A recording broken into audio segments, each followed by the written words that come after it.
समय है हम सब यहाँ पर अपने जीवन में परमात्मा की भक्ति, उसकी प्राप्ति के साधन को संतों महापुरुषों ने कैसे पाया है, कुछ उस बात पर मंथन करने के लिए, जीवन में संतों के अनुभव को जानने के लिए यहाँ आकर बैठे हैं। अभी आपने बहुत सारे शब्द सुने, बाबूजी की बात सुनी। बहुत से महापुरुषों ने, चाहे वो किसी धर्म में, समाज में, चाहे किसी भी मत को मानने वाले रहे हों, जिस भी महापुरुष ने आत्मिक अनुभव पाया है, अपने अंदर परमात्मा के ज्ञान को सीखा है, सभी महापुरुषों की वाणियों ने एक ही बात को दुनिया के सामने रखा। परमात्मा वो शक्ति है जिसको पाना हर एक जीवनधारी आत्माओं ने जिस भी शरीर में जन्म लिया है, हर एक जानधारी जीव के जीवन का लक्ष्य है। जब हम मनुष्य शरीर में आते हैं, हमारे लिए परमात्मा को पाने का, प्रभु प्राप्ति का रास्ता बड़ी आसानी से हमारे अंदर उपलब्ध हो जाता है। हम उस प्रभु की भक्ति कर सकते हैं, उसका दर्शन कर सकते हैं, पर लाख कोशिश करने के बाद भी अगर देखा जाए, आज कोई परमात्मा को पा नहीं पा रहा। दुनिया में बड़े बड़े जप तप, नियम, संयम, उपवास, तीरथ व्रत करने के बावजूद भी, बड़े बड़े स्वरूपों को पूज लेने के बाद भी परमात्मा क्या है, इसका हर कोई ज्ञान नहीं रखता। हुजूर कहा करते थे, हर एक धर्म में इतनी मान्यताएं हैं, इतने स्वरूप परमात्मा के प्रचलित हैं, आज इंसान ये भी नहीं जानता परमात्मा का असली स्वरूप क्या है। अगर किसी से पूछ लो, तुम किस परमात्मा में, किस स्वरूप में, किसमें आस्था रखते हो, कोई भगवान राम का जिक्र करता है, कोई भगवान कृष्ण का जिक्र करता है, कोई भगवान शिव का जिक्र करता है, कोई और देवी देवताओं का, और ऐसे अनगिनत नाम हमारे जहन में आते हैं। हुजूर कहा करते थे, आज हालत ये है, हर एक परमात्मा को मानने वाला हजारों स्वरूपों की पूजा में लगा है। हर दिन के मुताबिक हम अलग परमेश्वर, अलग परमात्मा के स्वरूपों की भक्ति करना चाहते हैं, अलग अलग स्वरूपों में हम ध्यान टिकाते हैं। पर आज भी सच्चाई ये है, अगर हम अपने हृदय में झांक कर देखें, परमात्मा क्या है, हम इसका ज्ञान नहीं रखते। ना हमने आज तक कोई अनुभव पाया, ना परमात्मा के दर्शन ही किए हैं। हुजूर कहा करते थे, जिसने परमात्मा के दर्शन नहीं किए, उसको देखा नहीं, ऐसी भक्ति, ऐसी बड़ी बड़ी पूजा पाठ, जप तप, नियम संयम करने के बावजूद हमारी की हुई बड़ी बड़ी साधनाएं हमारे किसी काम नहीं आती। हुजूर एक उदाहरण फरमाया करते थे, सन 1960 के आसपास का जिक्र है, जब वो दूसरी विश्व यात्रा पर विदेश गए, तो अमेरिका के पास एक बहुत बड़ी जगह है, ऑकलैंड उसका नाम है, वहां सत्संग का आयोजन रखा गया। बहुत सारे दीक्षित लोग, बहुत सारे नए लोग आए, आकर के प्रवचन सुना उन्होंने। एक कोई बाहर किसी दूसरे महात्मा का दीक्षित व्यक्ति भी आया। जब सत्संग समाप्त हुआ, कहने लगा कि जिस परमात्मा का जिक्र आप करते हो, उस परमात्मा को तो मैंने भी देखा है, उस परमात्मा को मैं भी मानता हूँ। सारी बातें जो आपने सत्संग में फरमाई हैं, वो सारी बातों का ज्ञान मैं भी रखता हूँ।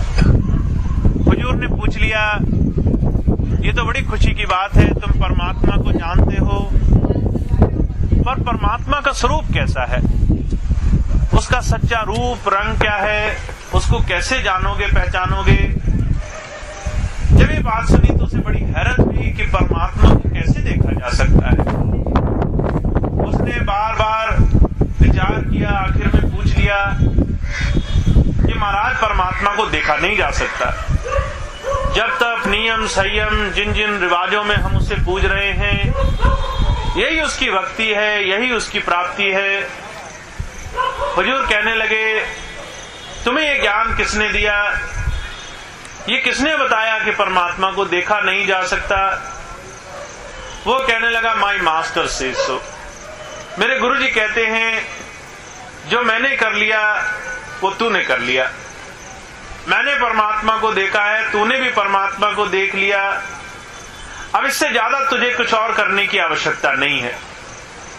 जब ये बात कही, हुजूर बहुत हंसे, हंसकर कहने लगे, अगर रात हो रही हो, तुमसे कोई आदमी कहने लगे कितना सुंदर सूरज निकला है, कितनी अच्छी रोशनी हो रही है, हर जगह उजाला ही उजाला है, तो तुम्हारा मन मानने को राजी नहीं होगा। दिन हो, कोई कहे रात है, वहां भी तुम उस बात को नकार दोगे। जब तुम हर एक चीज में अपने अनुभव से, अपने जाति अनुभव से किसी चीज की परख करते हो, परमात्मा की भक्ति, परमात्मा के दर्शन भी अनुभव करने अपने जाति ताल्लुक का विषय है। जैसे हम शरीर में बैठी प्रभु की शक्ति लेकर के संसार में काम करते हैं, ऐसे वो परमात्मा भी महान शक्ति है। वो कोई मुर्दा बेजान वस्तु नहीं है जिसे मरने के बाद ही पाया जा सकता हो। हुजूर कहा करते थे, वो कारण कारण सत्ता है, वो हम आत्माओं की आत्मा है। गुरु नानक देव जी महाराज ने बात की पूर्ति करी। उन्होंने कहा, सुरती सुरत सताइए, अंतर तुलना लगे। हम और आत्मा, माफ करना, एक ही स्वरूप है। हम अपने शरीर में बैठकर आज अपने आप को हार्ड मास का शरीर मानते हैं, पर जो कहा करते थे इस शरीर की समर्थता उस ताकत से है जो इस शरीर में काम करती है। उसे संतों ने सुरत कहा, आत्मा कहा। आम जबान में हम उसे जान, प्राण, शक्ति, चेतन धारा कई नामों से पुकारते हैं। ये जो ताकत शरीर में काम कर रही है, इसको किसी ने भी इन आंखों से नहीं देखा। जब कोई शरीर छोड़ता है, शरीर में से कौन सी ताकत निकल जाती है, आज तक बड़े से बड़े वैज्ञानिक भी इस बात को नहीं जान पाए। हुजूर कहा करते थे, आत्मा शरीर में होते हुए भी, शरीर का सारा अच्छे बुरे का काम करते हुए भी उस आत्मा का आज हमने अनुभव नहीं किया है। उस आत्मा को हम देख नहीं सकते हैं। ठीक जिस तरह से हमने अपनी आत्मा को नहीं देखा, हमने उस परमात्मा को भी नहीं देखा। पर जो कहा करते थे, आत्मा को ना देखते हुए भी हम में से कोई ऐसा नहीं जो कह दे कि उसने जान, प्राण, शक्ति या चेतन धारा का विश्वास नहीं करना सीखा। जो ताकत हमारे शरीर में काम करती है, उसे ना देखने के बावजूद भी हमारा उस पर विश्वास है। कारण क्या है? उसे ना देखने के बावजूद भी उसमें हिलडुल है, उसमें चेतनता है, उसमें हमारे अंदर हमें ज्ञान कराने की, सोचने समझने की वो ताकत है जिससे हम आज जीवन प्राप्त कर चुके हैं। ठीक उसी तरह से परमात्मा इस आत्मा की भी आत्मा है। हुजूर कहा करते थे, जैसे तुम अपनी आत्मा को नहीं देख सकते, इन आंखों से इस आत्मा का ज्ञान नहीं कर सकते, ऐसे ही इन आंखों से उस परमात्मा को भी संसार में किसी ने नहीं देखा। जो ये दावा करता है मैंने परमात्मा को देखा है, इन आंखों से देखा है, हुजूर कहा करते थे वो झूठ बोलता है। जो अपने आप को आज तक नहीं देख पाया, वो इस आत्मा से भी सूक्ष्म उस महान आत्मा को कैसे देख सकता है?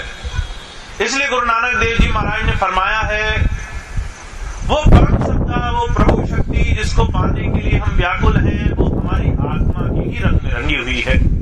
वो कुछ और नहीं, हमारी तरह ही इन चमड़ों की आंखों से ना देखी जा सकने वाली शक्ति है, पर उसको प्राप्त किया जा सकता है। कैसे प्राप्त किया जा सकता है? कहा तत्पर दुल्हा कर गई। जैसे किसी सागर को, किसी समंदर को पार करने के लिए जहाज की जरूरत होती है, ऐसे जीते जी प्रभु प्राप्ति के लिए हम दूसरे शब्दों में उसे मोक्ष प्राप्त करना कहते हैं, निर्वाण पद की प्राप्ति करना कहते हैं। उसे परम सत्ता की प्राप्ति करना कहते हैं। उस महान सत्ता को, उस मोक्ष की गति को, जन्म जन्मांतरों के दुख से छुटकारा पाने का साधन इस तन में है, शरीर में है। कहा ये तन शरीर दुल्हा है, नाव है, जो तुम्हें भव सागर से पार करेगी। अब इस शरीर से भक्ति कैसे की जाए, इस बात को माफ करना संसार में बड़े कम बिरले ही जीव जान पाए हैं। लोगों ने जंगलों में जाकर तपस्याएं करी, घर बार छोड़ा, बड़े बड़े साधन किए, बड़े हठ योग किए, शरीर को तपवाया जलाया, बहुत साधनाएं करी। जो कुछ नरम दिली से प्रभु को प्राप्त करना चाहते थे, मंदिर मस्जिद गए, गुरुद्वारे गए, पूजा पाठ करी, जब तक नियम संयम उपवास किए। प्रजुर कहा करते थे प्रभु कैसे पाया जाए, इस बुद्धि को कोई नहीं सुलझा पाया। तुलसी साहब एक महात्मा हुए हाथरस की तरफ, उन्होंने इस बात की गुत्थी को बड़ी खूबसूरती से सुलझाया। उन्होंने कहा दिल का हुजरा साफ कर जाना के आने के लिए, ध्यान गैरों का हटा उसको बिठाने के लिए। अगर प्रभु को पाना है तो पहले अपने इस जीवन की तुम सफाई करो, इस जीवन की बुराई को निकाल फेंको, अपने हृदय की सफाई करो, तब जाकर के उस प्रभु को प्राप्त कर सकोगे। इसी बात को कबीर साहब ने फरमाया, कहा घूंघट का पट खोल रही तुम्हें वीर मिलेंगे। फिर क्या फरमाया, कहा कि जो है अगर उस प्रभु को पाना है तो जो है तुम्हें क्या करना पड़ेगा, सुन महल में दिया ना बार ले। ये जो शरीर है, कहते सूना महल है, इसमें आज तक जन्मों जन्मांतरों से किसी ने झांक कर नहीं देखा, बेजान है, इसके अंदर कोई आता जाता नहीं। कहते ये सूने महल के अंदर तुम्हें दीवा जलाना पड़ेगा। और कहा ये दीवा कैसे जलेगा, आसन से मत डोल दे। कहते तुम्हें साधना का, इस शरीर के अंदर आने जाने के लिए आत्मा की उस क्रिया का ज्ञान गुरु से लेना पड़ेगा। हुजूर कहा करते थे दुनिया की कोई ताकत ऐसी नहीं जो शरीर के अंदर आने जाने वाली हो, सिर्फ हमारे शरीर में ये आत्मा है। यही शरीर को थोड़ा थोड़ा गुरु की दया महर से त्याग करके दोनों आंखों के ऊपर आने की वो कला सिर्फ गुरु की दया महर से सीख पाती है। माफ करना ये कोई कठिन साधन नहीं। हुजूर कहा करते थे कई बार सोते हुए जब हम गहरी निद्रा में पहुंच जाते हैं, हमारी आत्मा पूरा शरीर खाली करके अपने आप हृदय चक्र में आ जाती है, यहाँ दिल के स्थान पर आकर बैठ जाती है। जब हम जो है इस साधन को जाने अनजाने कर सकते हैं, हुजूर कहा करते थे गुरु के बताए साधन से थोड़ा सा जुक्ति बना करके आत्मा सिमट कर यहाँ दोनों आंखों के ऊपर भी ला सकते हैं। इसी साधन को संतों ने प्रभु भक्ति का साधन फरमाया है। हुजूर तो क्या फरमाया करते थे, कहते थे अगर प्रभु को पाना है शरीर को खाली करना पड़ेगा। उन्होंने कहा लाओ सुरत स्थान अलख पर जाको रटत महेशा। जिसको शंकर भगवान भी ध्यान लगा करके साधना में लीन है, वो शिव नेत्र तुम्हारे भी बना हुआ है। वो शिव नेत्र सबके अंदर है, वो गुप्त है, छुपा हुआ है। वेद में उसे ज्ञान चक्षु कहा गया है, ईसा मसीह ने उसे सिंगल आई कहा, उसे थर्ड आई कहा, योगियों ने उसे आज्ञा चक्र कहा, सूर्य चक्र कहा। हमारी जबान में संतों महापुरुषों ने उसे दसम द्वार कहा। हुजूर कहा करते थे शरीर में जहां हम बिंदी तिलक लगाते हैं उस स्थान को परमात्मा की भक्ति का स्थान बताया गया। हुजूर कृपाल सिंह जी महाराज ने उसे सीट ऑफ द सोल कहा। आत्मा अगर संसार में जब शरीर में भेजी जाती है तो शरीर में वो यही दोनों आंखों के ऊपर आकर वास करती है। हुजूर कृपाल सिंह जी महाराज क्या फरमाया करते थे, कहते थे जैसे एक कमरे में बिजली का बल्ब लगा रहता है, जब हम उस बिजली के बल्ब को जलाते हैं तो सबसे ज्यादा रोशनी उस बल्ब के इर्द गिर्द होती है। जितनी दूर दूर उसकी रोशनी फैलती है उतनी हल्की होती जाती है। ठीक उसी तरह से वो आत्मा दोनों आंखों के ऊपर जहां बिंदी तिलक लगाते हैं इस स्थान पर समाई हुई है। उसकी चेतनता का भास पूरे शरीर में है, रोम रोम में वो आत्मा का वो भास है। जब गुरु की दया से कोई शरीर के बुराइयों को निकालने का काम शुरू करता है, तब धीरे धीरे आत्मा का सिमटाव होने लग जाता है। तो तुलसी साहब ने कहा पहले इस जीवन को सुधारना होगा। हमारे जीवन में माफ करना अगर दूसरी दृष्टि से देखा जाए तो हमें कोई बुराई नजर नहीं आती। बुजुर्ग कहा करते थे, कई लोग तो ये भी कहेंगे भाई हमारे अंदर कौन सी बुराई है जो हमें सुधारना पड़े। अच्छे जीवन में रहते हैं, सबका सम्मान करते हैं, सबसे प्यार करते हैं, किसी से वैर विरोध नहीं रखते। बुजुर्ग कहा करते थे जानते बूझते भी इंसान माफ करना अनगिनत पापों के भंडार से भरा पड़ा है। अगर उसे इस बात का थोड़ा सा भी ज्ञान हो जाए तो एक घड़ी भी चैन की नींद न सो सके। हुजूर क्या फरमाया करते थे, कहते थे अगर इस बात को देखना हो तो महापुरुषों की वाणियों को थोड़ा गौर से मंथन कर लेना जरूरी है। गुरु अर्जुन देव जी महाराज ने इसकी छोटी सी व्याख्या करी है। कहा मैं न हूं नींद पर दृष्टि विकार, श्रवण सोए सुन निंद विकार, रसना सोई लोभ मीठे स्वाद, मन सोया माया विस्मार। कहते देखो 5 ज्ञानेंद्रियां होती हैं, 5 ज्ञानेंद्रियों से इंसान बुराइयां ही कमाता है 24 घंटों में। आंखें दूसरों को देखती हैं तो कहते या तो अच्छाई या बुराई, दोनों में से कोई एक चीज जीवन में ग्रहण कर लेती है। हमने दूसरे को बुरा काम करते देखा, बुरी भावनाएं मन में बसने लगी और हम बुरे चिंतन में लीन हो गए। न लेना है न देना है, पर दूसरों के अच्छे बुरे का ख्याल कर करके हुजूर कहा करते थे इंसान अपना मन गंदा कर देता है। हम सोचते हैं इससे क्या फर्क पड़ेगा, पर हुजूर कहा करते थे इस संसार का मालिक वो काल भगवान है जिसने कर्मों का एक बड़ा भारी विधान छुपा रखा है। छोटे से छोटे मन की इच्छा, मन की कामना, मन के अंदर आया हुआ विचार भी बुराई का पात्र बनता है। हम माफ करना है किसी के लिए अगर बुरा सोचते भी हैं तो उसका भी भोग भुगतना पड़ेगा, उसके बदले भी संसार में दुख उठाना पड़ेगा। जैसा किया है वैसा तो करना ही पड़ेगा संसार में आकर के। हुजूर फरमाया करते थे ऐसे जो है 5 बुराइयों का समावेश इंसान के अंदर हो जाता है।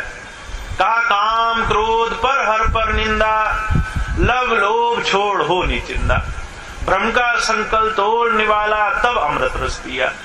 कहते कामना वो चीज है जो मन की एक छोटी सी इच्छा के आने से भी हो जाती है। कबीर साहब ने कहा है काम काम हर कोई कहे, कहिए काम न होए।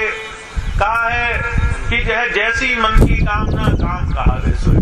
कहते भाई हर एक इंसान कहता है काम तो वही है जो शरीर से किए जाते हैं, पर कहते काम माफ करना शरीर से किए जाने वाले बिल्कुल ही मत जाती है जो मन में एक विषय विचार, दूसरों के लिए अच्छी और बुरी भावना मन में आती है। हुजूर ने तो यहां तक कह दिया, कहा तिस्तुति निंदा दो विवर्जित तजो मान अभिमान। किसी की बुराई करोगे वो भी संसार में आकर भुगतनी पड़ेगी, और किसी की माफ करना अगर बड़ाई भी करोगे ना तो वो बड़ाई का भी भोग भुगतना पड़ेगा, उसकी अच्छाई का भी पात्र तुम्हें संसार में खींच कर ले आएगा। अच्छा और बुरा दोनों ही संसार में दुख का कारण है, इससे बचा नहीं जा सकता जब तक हम अंतर में साधना करके अपनी अच्छाई और बुराई का दोनों का सारा भार किसी ऐसे समर्थ महापुरुष के ऊपर नहीं डाल देते। तो जो क्या फरमाते हैं, कहते ऐसे 5 बुराइयां हैं। काम चलो हमने छोड़ दिया, पर हुजूर कहा करते थे क्रोध कैसे छोड़ोगे, क्रोध तो सबके अंदर भरा पड़ा है। चलो क्रोध छोड़ दिया, लालच कैसे छोड़ोगे। हुजूर कहा करते थे लालच छोड़ दिया तो पराई निंदा तो सबसे ही बुरी चीज है। कहते भाई ऐसे हजारों जो है बुराइयों को जाने अनजाने इंसान करता है। गुरबाणी में तो यहां तक कह दिया गया, कहा निंदा भली किसी की नाही, मन मुख मुगद करन, मुख काले तिन निंद का नरके घोर पवन। इंसान जाने अनजाने भी बुराइयों का पात्र बना हुआ है। हम दूसरों की निंदा करने लगते हैं। कहते भाई निंदा एक ऐसी चीज है जिसमें 3 जो है बुराइयों का समावेश है। 3 तरह की जो है इंसान को सजाएं दी जाती है। उसकी एक बुराई के बदले उसे 3 जगह अपने जो है इस एक करी हुई बुराई का भोग भुगतना पड़ता है। कहां पर? वो कहते पहली बात तो वो निंदा सिर्फ तुम्हारे मन को मुग्ध कर रही है, तुम्हें खुश कर रही है, बाकी उस निंदा में है कुछ नहीं। ना तुम्हें 2 पैसे का फायदा होगा, ना तुम्हारा घर बनेगा, ना तुम्हारी कोठी बनेगी, ना तुम्हारे घर में रुपए पैसे भर जाएंगे। हुजूर कहा करते थे निंदा करने से सिर्फ निंदा ही आती है और कुछ भी भाग में नहीं आता। फिर क्या कहते जिसकी निंदा कर रहे हो उससे छुपे नहीं रह सकते, जिसकी भी निंदा करोगे उसे पता चल जाएगा और वो जीते जी ही तुम्हें बुरी दृष्टि से देखने लग जाएगा। तुम उससे छुपा नहीं पाओगे, सारी दुनिया में प्रसिद्ध हो जाएगा तुम निंदक हो और तुम्हारा मुंह काला हो जाएगा। और तीसरी बात क्या कहते, एक छोटी से छोटी निंदा के बदले घोर नर्क में जाकर के भोग भुगतने पड़ते हैं। हुजूर कृपाल सिंह जी महाराज ने जिक्र किया है, इंसान मान लेता है स्वर्ग और नर्क दोनों ही दुनिया में है। हुजूर कहा करते थे ये उनकी कथनी है जो सिर्फ जबानी जमा खर्च कर रहे हैं। हुजूर कहा करते थे यहाँ माथे में जहाँ बिन्नी तिलक लगाते हैं, यहाँ पर जो है दोनों आंखों के ऊपर 3 रास्ते बने हुए हैं, पिंगला, पिंगला और सुषमना का। सुषमना का रास्ता सीधा रास्ता है जहाँ माताएं बहनें बीच में मांग निकालती हैं, वो सीधा रास्ता सुषमना का मार्ग है। दाएं और बाएं इंगला और पिंगला का मार्ग है। हुजूर कहा करते थे बाएं का रास्ता वो नरकों की तरफ जाता है। ये नर्क सूक्ष्म शरीरों में है, जो सूक्ष्म शरीर छोड़ने के बाद मौत के समय हमें हमारे कर्मों के भोग के रूप में मिलता है। कहते उसमें नरकों के कई बार भोग भुगतने पड़ते हैं। तो हुजूर क्या फरमा रहे, कहते घोर नरक में जाकर के भोग भुगतना पड़ेगा। 28 प्रकार के नरक बताए गए हैं। हुजूर कहा करते थे उसमें जो दूसरा सबसे खतरनाक नरक है वो घोर नरक बताया गया है। घोर नरक में आत्माओं को ऐसा कष्ट होता है जैसे किसी तपते तवे पर कोई गर्म रेत डाल दे और उस गर्म रेत और तपते तवे के बीच में किसी इंसान को झुलसना पड़े। हुजूर कहा करते थे ऐसी हालत घोर नरक में कल्पों युगों तक संसार में जीवन की होती है। अब कल्प क्या कहते हैं? हुजूर कहा करते थे हमारी जनगणना, हमारा जो है हिसाब ये 4 युगों के हिसाब से बना है। हमने मान लिया सतयुग, द्वापर, त्रेता और कलयुग, ये 4 चौकड़ी युग माने और इन 4 चौकड़ी युगों को एक सृष्टि का समावेश माना। हुजूर कहते ऐसे 1000 चौकड़ी युग बीते, उसे एक कल्प कहा गया है। ऐसे कल्पों युगों तक कहते इस एक निंदा के बदले संसार में जीवों को घोर नरक में कष्ट सहने पड़ते हैं। तो जो कहा करते थे निंदा करना भला है या ऐसे कष्ट उठाने वाला है, पर जो कहा करते थे ये इंसान बात जानता नहीं। जब संत आते हैं वो कहते हम भक्ति क्यों नहीं कर पाते, हम अपने जीवन की पड़ताल नहीं करते, जीवन की सफाई नहीं करते, जीवन की तरफ ध्यान नहीं देते, सिर्फ राम नाम का रटन करते हैं। अभी एक भाई साहब शब्द पढ़ रहे थे कि राम नाम रटन किया करो। हुजूर कहा करते थे राम नाम रटना सही है, कोई भी नाम रटना सही है, पर पहले अपने जीवन से निंदा, चुगली, द्वेष, जड़ेबंदी, बैर, विरोध, काम, क्रोध ऐसी तमाम बुराइयों को निकाल देना जो है जरूरी है। पर माफ करना ये बुराइयां निकलेंगी कैसे? हुजूर कहा करते थे हम लाख कोशिश करें फिर भी हम इन बुराइयों को निकाल नहीं सकते। क्यों नहीं निकाल सकते? हुजूर कहा करते थे हम चारों तरफ से ऐसे माहौल से घिरे हुए हैं जहां हर एक इंसान इन सारी चीजों को उपयुक्त मानता है। जैसी सोबत वैसी रंगत, जो जिस सोबत संगत में पड़ा है उसको माफ करना, उससे अलग हटने का सौभाग्य नहीं मिलता है। ऐसे में महापुरुषों की संगत से हमारे जीवन में उद्धार होने लग जाता है। गुरबाणी में क्या कहा गया? कहा गुरुमुख कोटि उद्धार दा दे नामे दी कड़ी।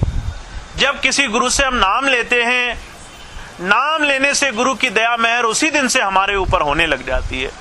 गुरु जी दया करके सबसे पहले हमारा माहौल बदल देते हैं, हमें बुरों की संगत में बैठने नहीं देते। वो कहते भाई अच्छों की संगत करो, जो गुरु प्यारे जीव हैं उनकी संगत करो, जो प्रभु प्रेम में लगे हुए हैं उनकी सोबत संगत में बैठा करो, तुम्हारा जीवन सुधार की तरफ बढ़ने लग जाएगा। इसी बात को हुजूर फरमाया करते थे, कहा करते थे सुबर भरे प्रेम रस रंग उपजे जाओ साध के संग। जो साधु प्रभु प्रेम में रंगा हुआ है, जब आप उसके नजदीक जाते हैं तो आपका मन शांत होने लग जाता है। जब वही हम किसी दुनियादार के पास जाकर बैठते हैं तो उसी मन में दुनिया भर के बोझ पैदा हो जाते हैं। हुजूर कहा करते थे एक ही मन था, एक जब गुरु की सोबत संगत में बैठा शांति पैदा हुई। जब वही मन दुनियादारों की संगत में पहुंचा वहीं पर उसके मन में दुनिया के लेन देन के भोग पड़ गए। कारण क्या है, हमने एक तरफ ऐसे महापुरुष की सोबत संगत करने से मन की बुराइयां का नाश होने लग जाता है। गुरु की तालीम क्या है, हम अंतर से पहले जीवन का सुधार कर लें, बुराइयों को छोड़ दें, हम प्रभु प्रेम में नाम की कमाई में जीवन गुजारने लग जाएं, थोड़ा थोड़ा शब्द की कमाई करने लग जाएं, तब जाकर के धीरे धीरे हमारे अंतर से विषय विकारों का नाश होता है। और जो कहा करते थे तब कोई जाकर के प्रभु प्राप्ति के रास्ते पर भजन सिमरन में लगने वाला बनता है। मैं आपको छोटी सी घटना सुनाऊं। देहरादून का जिक्र है। हुजूर कृपाल सिंह जी महाराज ने देहरादून में मानव केंद्र नाम का एक आश्रम बनाया। जब आश्रम बनाया बहुत सी संगत आया करती थी हुजूर के दर्शनों के लिए। एक बार एक विदेशी भाई आए, कुछ दिन का प्रोग्राम बनाकर रोज सुबह शाम बड़ा मन लगाकर घंटों घंटों साधना पर बैठा करते थे, खूब जम करके भजन ध्यान करते थे। एक दिन हुजूर कृपाल सिंह जी महाराज के पास आए, कहने लगे महाराज हम यहाँ आपके डेरे में आकर के भजन करते हैं, हमारा बड़ा मन लगता है। जब हम घर जाकर भजन करते हैं हमारा मन नहीं बैठता, हम बड़ी कोशिश करते हैं, मन नहीं टिक पाता, मन जो है चलायमान रहता है, भागता रहता है।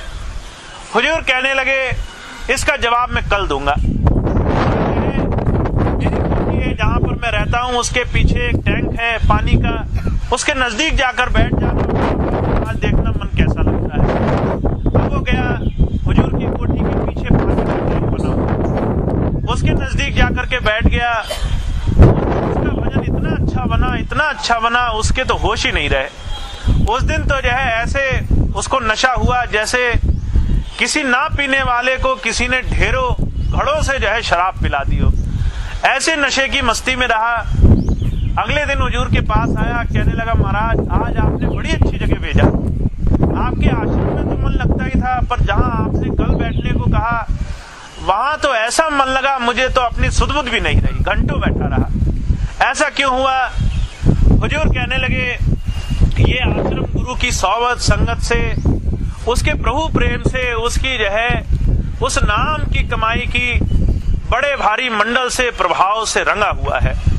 दुनिया के मुकाबले गुरु के घर में गुरु की सोबत संगत में मन जल्दी रुकने लग जाता है।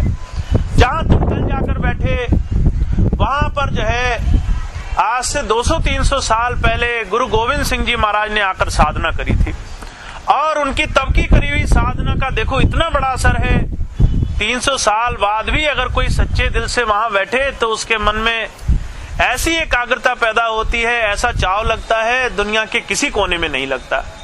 उसने पूछा हुजूर ऐसा कैसे हुआ? कहने लगे जो महापुरुष प्रभु प्रेम में रंगे होते हैं उनकी सोबत संगत हमारी बुराइयों की सोबत संगत से हमें छुड़ा देती है। हम दुनिया की सोबत संगत से ऐसे नहीं छूट सकते, हम पाप नहीं छोड़ सकते, हम गाली गलोच नहीं छोड़ सकते, बुरी बात नहीं छोड़ सकते, अपशब्द बोलना नहीं छोड़ सकते, पर उसी महापुरुष की सोबत संगत में बैठ करके हमारी एक एक बुराई ऐसे निकल जाती है जैसे हमने कभी उनका हाथ भी न पकड़ा हो। तो जो कहा करते थे संत आते हैं सबसे पहली दया करते हैं, जीव को अपने नजदीक बिठाते हैं, उसकी नजदीकी से हमारे अनगिनत जन्मों के पाप कर्मों का नाश होता है। जो प्यार से गुरु के दर्शन करे, उनके पास बैठे, उनकी बात सुने, उनकी बात मान ले, उसके जीवन में बुराइयों का नाश होने लग जाता है। और जो उनकी बात घर ले आए, घर लाकर उनके हुक्म पर, उनके वचनों पर चलने लग जाए, हुजूर कहा करते थे उसका तो जीवन ही पलट जाता है।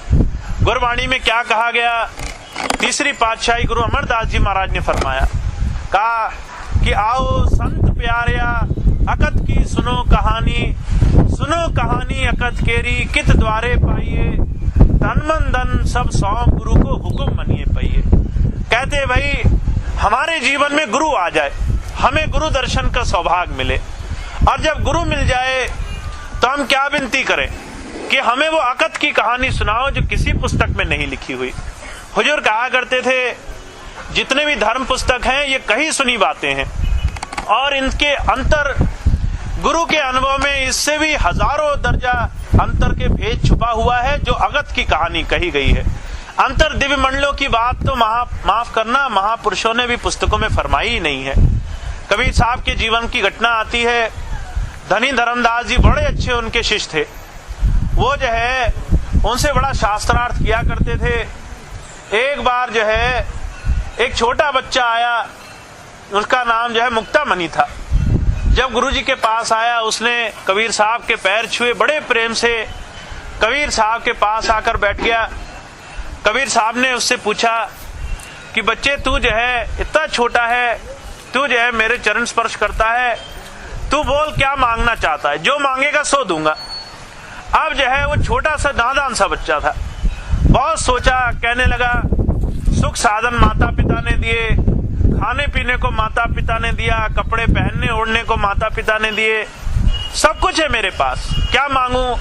बहुत सोचता रहा, फिर कहने लगा जो आप ठीक समझो वो दे दो, जिसकी आपको खुशी लगे वो चीज मुझे दे दो।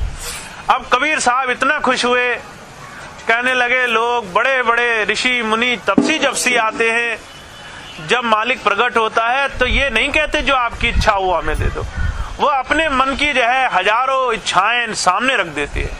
तू ऐसा है जो मेरी इच्छा से मेरी मांग मांगना चाहता है। कहने लगे आज तुझे वो दूंगा जो दुनिया पाने को तरसती है, तुझे अंतर प्रभु प्राप्ति का रास्ता बिना कमाई के मिलेगा, मेहनत नहीं करनी पड़ेगी तुझे। अब धनी धर्मदास जी बैठे थे, बहुत मेहनत करके नाम पाया था उन्होंने। सारी धन संपदा लुटाने के बाद, बड़े जो है भटकने के बाद गुरुजी मिले थे। उन्हें बात बड़ी बुरी लगी, कहने लगे महाराज आपकी लीला भी आप ही जानो, कोई मांगता है उसे नहीं देते, कोई नहीं मांगता उसे जबरदस्ती दे देते हो। अब जब ये बात कही तो जो है कबीर साहब कहने लगे भाई मैं समझा नहीं, और खोल कर बोलो। कहने लगे महाराज मैं तो जो है सालों भटका आपके दर्शनों के लिए, आपको ही ढूंढता था, आपने दर्शन नहीं दिए, जब सब लुट गया मेरा तब दर्शन दिए।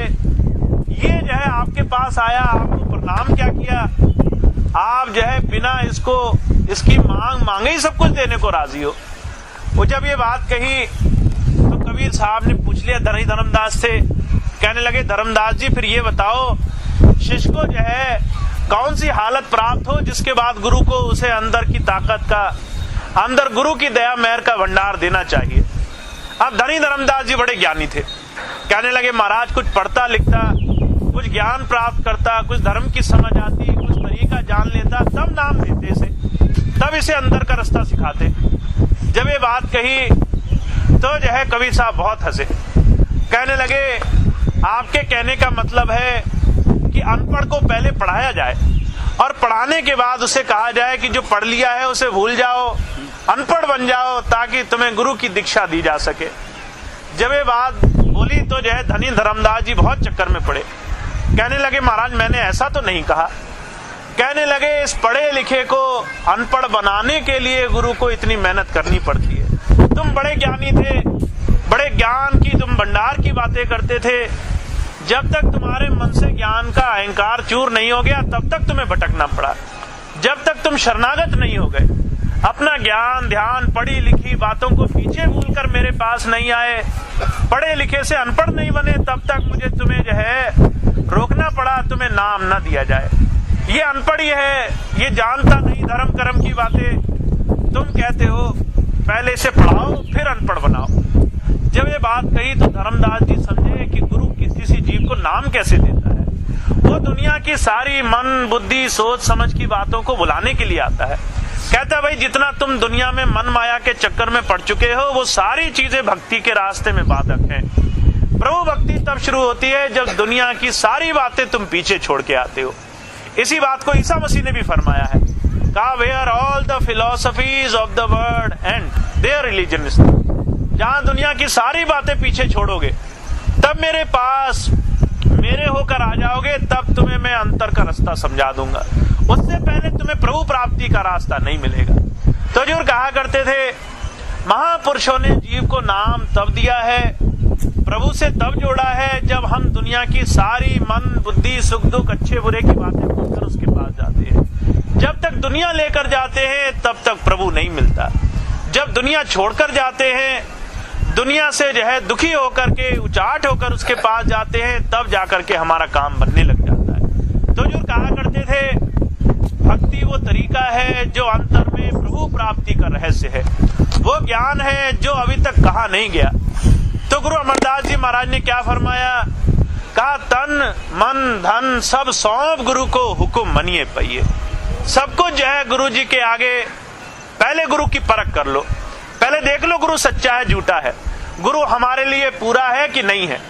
जब इस बात का भरोसा हो जाए तो फिर उसके आगे समर्पित हो जाओ, अपनी बागडोर उसके हाथ में सौंप दो। गुरुवाणी में क्या कहा गया है, कहा डोरी हाथ तुम्हारे प्रभु जी, डोरी हाथ तुम्हारे, कि अगर कुछ पाना हो तो हमें डोरी तुम्हारे हाथ में सौंपनी पड़ेगी, फिर तुम्हारी मौज पर रहना पड़ेगा, जैसे तुम चाहो वैसे खींचो।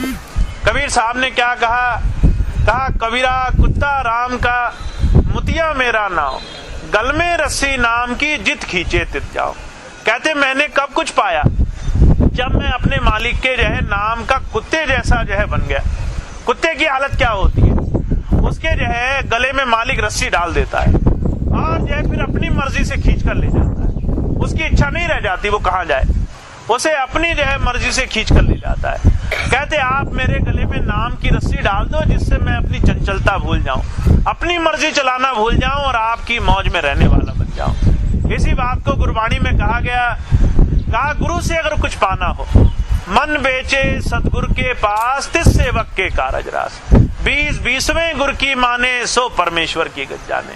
कहते भाई मन गुरु को बेच दो और इस मन को गुरु को बेचकर तब उसके पास जाओ और उसकी सारी की सारी बातें ऐसे मानो, कहते जैसे जो है 1 बीघे में 20 बिस्वे कहे गए। कहते भाई जैसे जो है 1 रुपए में जो है 100 पैसे कहे गए, कहते 100 में से 99 भी नहीं करने हैं और 101 भी नहीं करने हैं, 20 में से जो है 19 भी नहीं करना है और 21 भी नहीं करना है। कहते वो जैसे रखे, जब हम वैसे रहने लग जाते हैं तो हमारा काम बनने लग जाता है। हुजूर कहा करते थे, गुरु को आपकी दुनियावी हालत से, आपकी अच्छाई बुराई से ज्यादा उस प्रभु प्राप्ति के रास्ते को जीते जी प्राप्त कराने की इच्छा होती है। वो कहता है जीते जी इस काल माया के जाल से जो छूटा है वही पूरा इंसान बना है। बाबा सावंत सिंह जी महाराज कहा करते थे, जीवत मुक्त सोई मुक्ता हो। जो जीते जी मुक्त हुआ है वो मरने के बाद भी मुक्त हुआ है, जो जीते जी मुक्त नहीं हुआ मरने के बाद मुक्त कैसे होगा। अब जीते जी मुक्ति क्या है, हुजूर कहा करते थे जरा अपने हृदय में झांक कर देखो। अभी लालच भी है, दुनिया का मोह भी है, हमारे अंदर काम वासनाएं भी हैं, दुनिया की अच्छाई बुराई की भावना भी है। यहाँ तक कि अगर कोई सड़क चलता आदमी किसी तीसरे की बुराई कर दे तो हम तो उसकी बुराई में भी फंस जाते हैं। हुजूर कहा करते थे यहाँ तो जो है हम उन बुराइयों में भी फंस जाते हैं जो दूसरा कर रहा है और दूसरा सुन रहा है।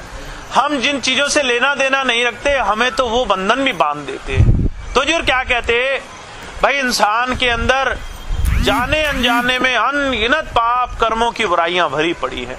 कुछ आंखों से देख करके, आंखों से देखा बुराइयां आ गई, कहते कुछ कानों से सुन सुन करके बुराइयां आ गई, बाकी जो है बुराइयां कहते जबान से बोल बोल करके आ गई, और कहते इनके पीछे मन चुपचाप बैठा इंसान से गलतियां कराता रहा। जब गुरु जी के पास कोई चला जाए उसके बाद हुजूर कहा करते थे हमारी पढ़ाई शुरू होने लग जाती है। जब हमें स्कूल में माँ बाप दाखिला करा देते हैं, हुजूर कहा करते थे उसके बाद पढ़ाई शुरू होती है।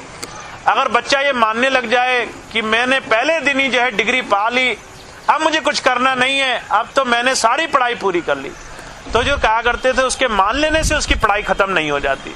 गुरुजी तब तक उसको सिखाते रहते हैं जब तक उसकी भूल भरम नहीं निकल जाती। माफ करना, हम भी ऐसे जीव हैं, धर्म कर्म में, पूजा पाठ में, नित्य नियम में, और कुछ ऐसे हैं जो गुरु चरणों में जुड़ने के बाद, नाम लेने के बाद ये समझ बैठे कि हमने अपना सारा काम कर लिया, हमने डिग्री पा ली जाते ही, अब हमें पढ़ाई नहीं करनी है। पर जो कहा करते थे उनकी भूल से उनका काम नहीं बनेगा। काम कब बनेगा?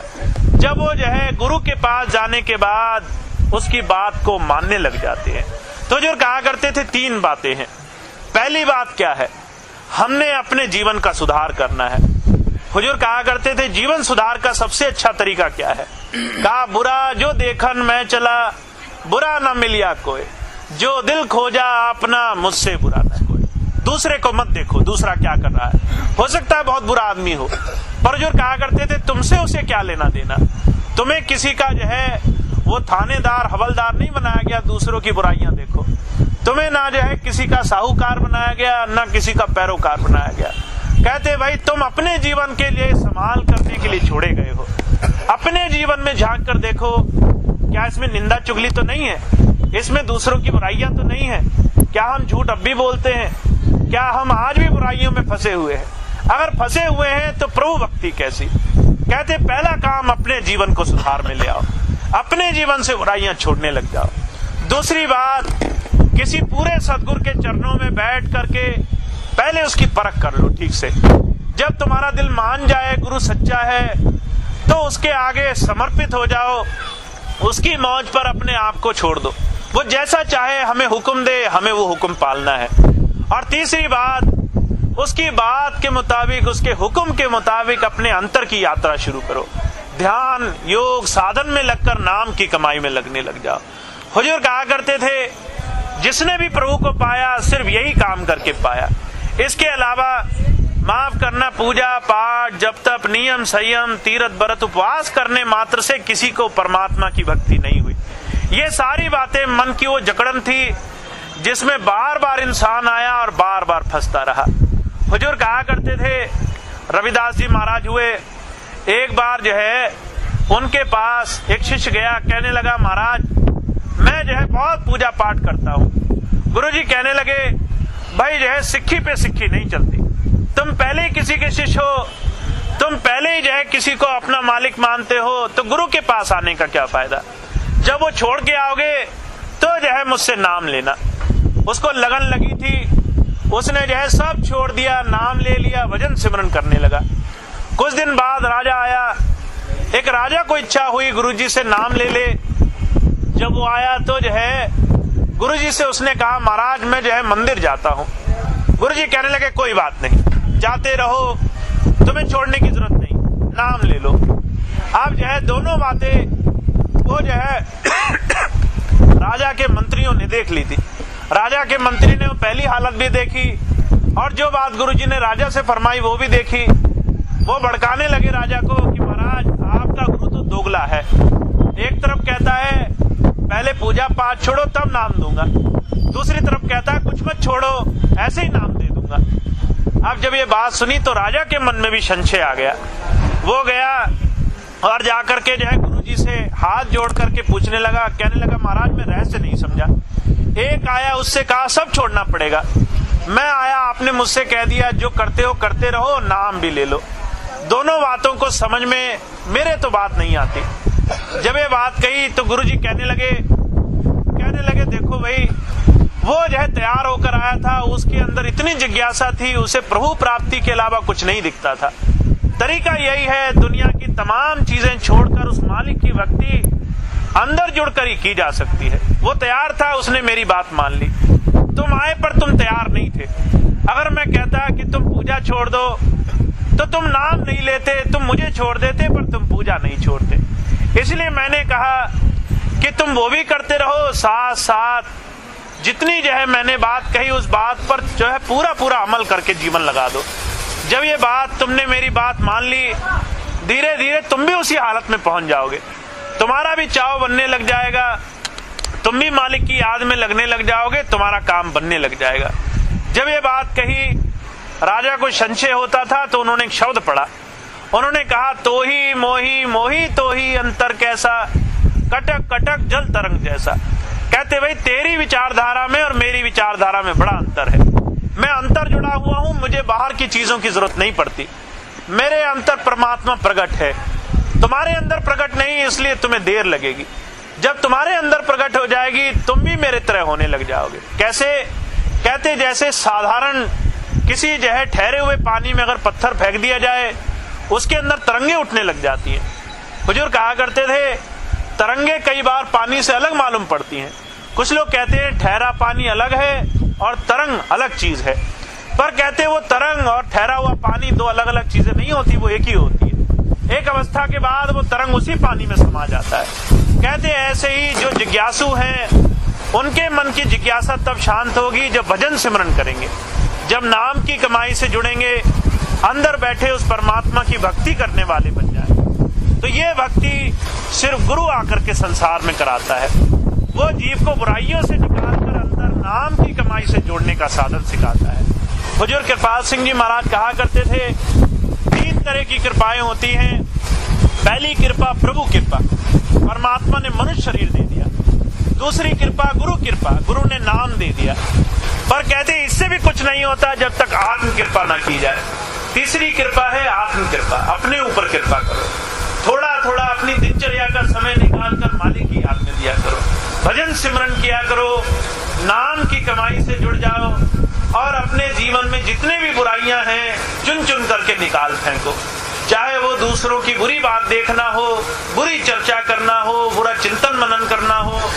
हुजूर कहा करते थे, एक एक बुराई को निकाल फेंकोगे तभी जाकर के काम बनेगा। तो सभी महापुरुषों ने अंतर जुड़ने का रास्ता फरमाया है। वही बात आज हमारे स्वामी जी महाराज फरमा रहे हैं। कहते वो भाग्यशाली है जो भजन सिमरन करके अपने अंदर बैठे मालिक को देख पा रहा है, उसका जीवन धन्य है। वो जो है अपने स्वर्णिम अवसर को, सोने जैसे इस अनमोल जीवन को बड़ा सुंदरता से गुजार पाया है। पर जो बाहर के काम तो करता है, अपने अंदर बैठे मालिक को नहीं देख पाता, उसका काम अधूरा है। ऐसे हर एक इंसान को चाहिए ध्यान योग साधन के तरीके को सीखे, ध्यान के सच्चे साधन से जुड़कर भजन सिमरन करे, नाम की कमाई में लगने लग जाए। तो वही तरीका स्वामी जी महाराज फरमा रहे हैं, वही तरीका उसको जो है ध्यान योग साधन के तरीके को आज सिखाया जाएगा। जो भाई बहन इच्छुक हों उनको जो है सिर्फ थोड़ी देर अपने साधन को सीखकर रोज रोज जीवन में कमा लेना है। जो कमाई में लग जाएंगे वो सच्ची भक्ति, सच्ची परमात्मा की याद करके जीवन को सुधारने में लग जाएंगे, उनका जीवन धन्य होने लग जाएगा। तो ये कुछ बात थी जो मैंने आपकी सेवा में रखी। आप सभी भाई बहनों का बहुत बहुत धन्यवाद है। पहली बात तो ये, आपने बड़ा समय दिया, बहुत देर तक आपको इंतजार करना पड़ा। आप सबका बड़ा संयम है, आप बैठ करके खूब प्रेम प्यार से सारी बातों को आप सुन पाए। अब जो है आज का सत्संग कार्यक्रम समाप्त है। इसके बाद नाम दान दीक्षा का प्रोग्राम होगा।